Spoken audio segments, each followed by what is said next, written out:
প্রিয় ভাইরা, এখন বক্তব্য দেওয়ার মতো যেমন সময় নেই, সবাই ইনজয় করবেন এবং আমাদের মাঝে উপস্থিত আছেন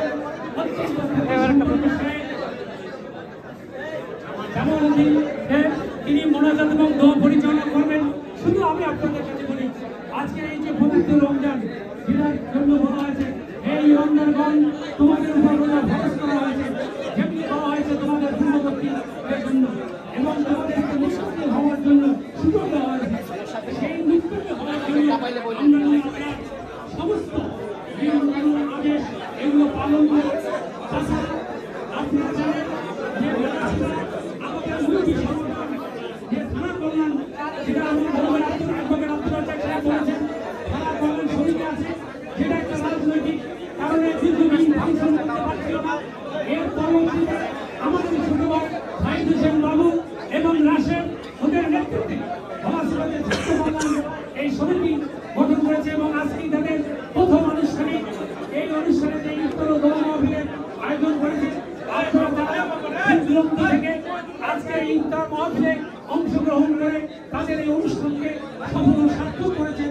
এই জন্য তাদের পক্ষ থেকে আমি আপনাদের কাছে কৃতজ্ঞতা জানাচ্ছি এবং তাদের যদি কোনো ধরনের কোনো ভুল ত্রুটি হয়ে থাকে সেটা আপনারা ক্ষমা মার্জনা দৃষ্টিতে দেখবেন। এরপর ভবিষ্যতে আরো সুন্দরভাবে তারা যেন আয়োজন করতে পারে এবং সমস্ত কার্যক্রম যেন সফলভাবে করতে পারে, সেই হিসেবে আপনারা যারা মুরব্বীরা আছেন তারা তাদেরকে সার্বিক সহযোগিতা করবেন। আরেকটি বিষয় আমরা সবাই জানি, যেটা আমাদের ছোট ভাই ইকরার রহমান কবির আমাকে বলেছেন যে ভাই একটা আমাদের যেহেতু কল্যাণ সমিতি, সেই কল্যাণের কাজেই আমাদের এই ছোট ভাই শহীদুর রহমান, আমাদের ছোট ভাই প্লিজ, আমাদের ছোট ভাই ছাত্র দলের কেন্দ্রীয় কমিটির সাবেক এজিএস শহীদুর রহমান গুরুতর অসুস্থ, মৃত্যুর সাথে সে পাঞ্জা লড়তেছে, লিভার সিরোসিস রোগী। আমাদের মাস থেকে খবর আসে সে বিদায় নিয়ে চলে যায়। শহীদকে হয়তো আর দেখতে পাবো না।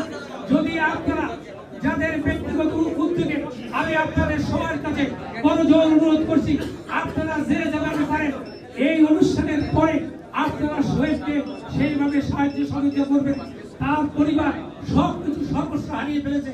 ইতিপূর্বেও আমরা সহযোগিতা করেছি, কিন্তু বিদায়ের এই অন্তিম সজ্জায় আপনাদের হাত যেন তার জন্য প্রসারিত হয়, সেই বক্তব্য রেখে আমি আমার বক্তব্যে সবাইকে শুভেচ্ছা এবং সুস্বাস্থ্য দীর্ঘায়ু কামনা করে আমার বক্তব্য শেষ করছি। আল্লাহ হাফেজ। আপনারা সবাই এই বাকি রোজাগুলো পবিত্রতার সহিত যেন পালন করতে পারেন, সেই আশাবাদ ব্যক্ত রেখে আমার বক্তব্য শেষ করছি। আল্লাহ হাফেজ। ধন্যবাদ।